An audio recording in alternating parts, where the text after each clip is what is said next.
നമസ്കാരം. മൂന്നാറിൽ CPM quotation സംഘത്തിന്റെ മർദ്ദനമേറ്റ 16-കാരിയെ സന്ദർശിക്കാനെത്തിയ BJP നേതൃസംഘം CPM മുൻ MLA S രാജേന്ദ്രനുമായി വീട്ടിലെത്തി കൂടിക്കാഴ്ച നടത്തി. സംഭവത്തിൽ പോലീസ് കാര്യമായി ഇടപെടാത്തതിനെ തുടർന്നാണ് പ്രതിഷേധവുമായി BJP രംഗത്തെത്തിയത്. കോരണ്ടിക്കാവ് കോരടിക്കാട് മണികണ്ഠന്റെ വീടാണ് CPM കൊട്ടേഷൻ സംഘം ആക്രമിച്ചത്. ഇതിനിടയിലാണ് മണികണ്ഠന്റെ മകൾ മതേശ്വരിക്ക് സാരമായി പരിക്കേറ്റത്. കുട്ടിയുടെ ഒരു കൈ ഒടിഞ്ഞു തൂങ്ങിയിരുന്നു. വീട്ടുപകരണങ്ങളും സംഘം തകർത്തു. തെരഞ്ഞെടുപ്പുമായി ബന്ധപ്പെട്ട് ഏപ്രിൽ 17 പെൺകുട്ടിയുടെ വീട്ടിൽ ഇടത് സ്ഥാനാർത്ഥി ജോയ്സ് ജോർജിന് വോട്ട് ചോദിച്ച് പാർട്ടിക്കാർ എത്തിയിരുന്നു.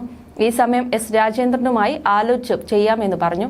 പിറ്റേന്ന് വെളുപ്പിനാണ് ഒരു പറ്റം അക്രമികൾ തൊഴിലാളികൾ താമസിക്കുന്ന ലയത്തിലെത്തി വീട് ആക്രമിച്ചത്.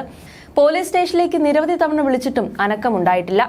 നാട്ടുകാരാണ് അക്രമികളിൽ ഒരാളെ CPM ഏരിയ കമ്മിറ്റി ഓഫീസിൽ നിന്ന് പിടികൂടി സ്റ്റേഷനിൽ എത്തിച്ചത്. അക്രമികൾ ഉസ്ലംപെട്ടിയിൽ നിന്ന് വന്നവരാണ് എന്ന് തിരിച്ചറിഞ്ഞിട്ടുണ്ട്.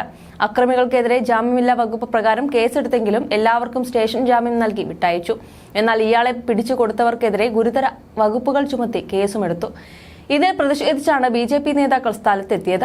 BJP സംസ്ഥാന വൈസ് പ്രസിഡന്റും മുൻ വനിതാ കമ്മീഷൻ അംഗവുമായിരുന്ന ഡോക്ടർ J പ്രമീള ദേവി, എറണാകുളം മേഖലാ പ്രസിഡന്റ് N ഹരി, ഇടുക്കി ജില്ലാ പ്രസിഡന്റ് KS അജി, മഹിളാ മോർച്ച സംസ്ഥാന സെക്രട്ടറി അഡ്വക്കേറ്റ് ശ്രീവിദ്യ രാജേഷ്, ദേവികുളം മണ്ഡലം ജനറൽ സെക്രട്ടറി PP മുരുകൻ, കന്ദകുമാർ എന്നിവർ ഒപ്പമുണ്ടായിരുന്നു. S രാജേന്ദ്രനുമായി സൗഹൃദ സംഭാഷണം നടത്തി കാര്യങ്ങൾ തിരക്കിയാണ് സംഘം മടങ്ങിയത്.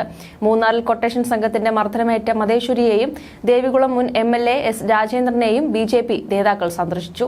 BJP സംസ്ഥാന വൈസ് പ്രസിഡന്റ് മുൻ വനിതാ കമ്മീഷൻ അംഗമായിരുന്ന ഡോക്ടർ J പ്രമീള ദേവി, BJP മേഖലാ പ്രസിഡന്റ് N ഹരി, ജില്ലാ പ്രസിഡന്റ് KS അജി, മഹിളാ മോർച്ച സംസ്ഥാന സെക്രട്ടറി അഡ്വക്കേറ്റ് ശ്രീവിദ്യ, ദേവികുളം മണ്ഡലം ജനറൽ സെക്രട്ടറി PP മുരുകൻ, കന്ദകുമാർ എന്നിവർ ഉണ്ടായിരുന്നു.